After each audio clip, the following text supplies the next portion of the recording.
ਵੰਡ ਮਗਰੋਂ ਪਏ ਉਜਾੜਿਆਂ ਦੇ ਨਤੀਜੇ ਵਿੱਚ 10 ਲੱਖ ਪੰਜਾਬੀਆਂ ਦਾ ਕਤਲੇਆਮ ਹੋਇਆ, ਜਿਹਦੀ ਮਿਸਾਲ ਦੁਨੀਆ ਦੇ ਕਿਸੇ ਵੀ ਹੋਰ ਖਿੱਤੇ 'ਚ ਨਹੀਂ ਮਿਲਦੀ। ਪੰਜਾਬੀਆਂ ਅੰਗਰੇਜ਼ ਤੋਂ ਆਜ਼ਾਦੀ ਲਈ ਜਿੱਡੀ ਵੱਡੀ ਤਹਿਰੀਕ ਚਲਾਈ ਤੇ ਕੁਰਬਾਨੀਆਂ ਦਿੱਤੀਆਂ, ਉਹ ਅੱਜ ਉਂਝ ਬਿਆਨ ਨਹੀਂ ਕੀਤਾ ਜਾਂਦਾ ਜਿਵੇਂ ਇਸ ਧਰਤੀ ਨਾਲ ਜੁੜਤ ਰੱਖਣ ਵਾਲੇ ਪੰਜਾਬੀ ਮੁਜਾਹਿਦਾਂ ਦਾ ਹੱਕ ਹੈ।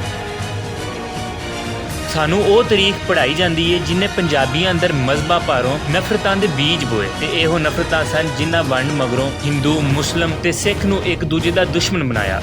ਕਿਸੇ ਲੁੱਟਮਾਰ ਦੀ ਤੀਲੀ ਸੁੱਟੀ ਤੇ ਅਸੀਂ ਇਹਦੀ ਅੱਗ ਵਿੱਚ ਆਪਣੇ ਘਰ-ਬਾਰ, ਸਦੀਆਂ ਦਾ ਭਾਈਚਾਰਾ ਤੇ ਇਨਸਾਨੀਅਤ ਸਣੇ ਹੋਰੇ ਕੀ ਸਾੜ ਛੱਡਿਆ। ਜ਼ੁਲਮ ਦਾ ਇਹ ਸਿਲਸਿਲਾ ਕਤਲੇਆਮ ਉੱਤੇ ਹੀ ਨਹੀਂ ਮੁੱਕਿਆ। ਸਾਥੋਂ ਪੰਜਾਬੀਆਂ ਤੋਂ ਸਾਡੀ ਬੋਲੀ ਖੋਹ ਲਈ ਗਈ। ਅੱਜ ਵੀ ਪੰਜਾਬੀ ਬੋਲੀ ਨੂੰ ਸਰਕਾਰੀ ਪੱਧਰ ਉਤੇ ਉਹ ਦਰਜਾ ਹਾਸਲ ਨਹੀਂ ਜੋ ਪੰਜਾਬ ਵਿੱਚ ਦੂਜੀਆਂ ਬੇਗਾਨੀਆਂ ਬੋਲੀਆਂ ਨੂੰ ਹਾਸਲ। ਆਪਣੀ ਤਾਰੀਖ ਤੇ ਨੁਕਸਾਨ ਨੂੰ ਭੁੱਲੀ ਹੋਈ ਪੰਜਾਬੀ ਕੌਮ ਦੀ ਅੱਜ ਦੀ ਪੀੜ੍ਹੀ ਉਹਨਾਂ ਸ਼ਹੀਦਾਂ ਨੂੰ ਵੀ ਭੁੱਲੀ ਬੈਠੀ ਏ ਜਿਹੜੇ ਵੰਡ ਦੇ ਉਜਾੜਿਆਂ 'ਚ ਮਾਰੇ ਗਏ।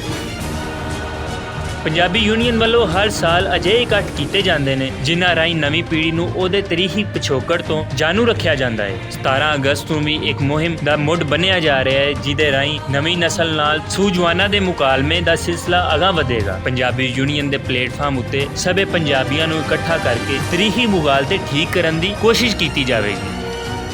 ਪੰਜਾਬੀ ਯੂਨੀਅਨ ਵੱਲੋਂ ਨੌਜਵਾਨਾਂ ਨੂੰ ਦਾਵਤ ਦਿੱਤੀ ਜਾਂਦੀ ਹੈ ਕਿ ਉਹ ਇਸ ਤਹਿਰੀਕ ਦਾ ਹਿੱਸਾ ਬਣਨ ਤਾਂ ਜੇ ਸਾਡੇ ਪਿਛੋਕੜ ਦਾ ਸੱਚ ਝੂਠ ਧੂੜਾ ਓਲੇ ਨਾ ਲੁਕ ਜਾਵੇ।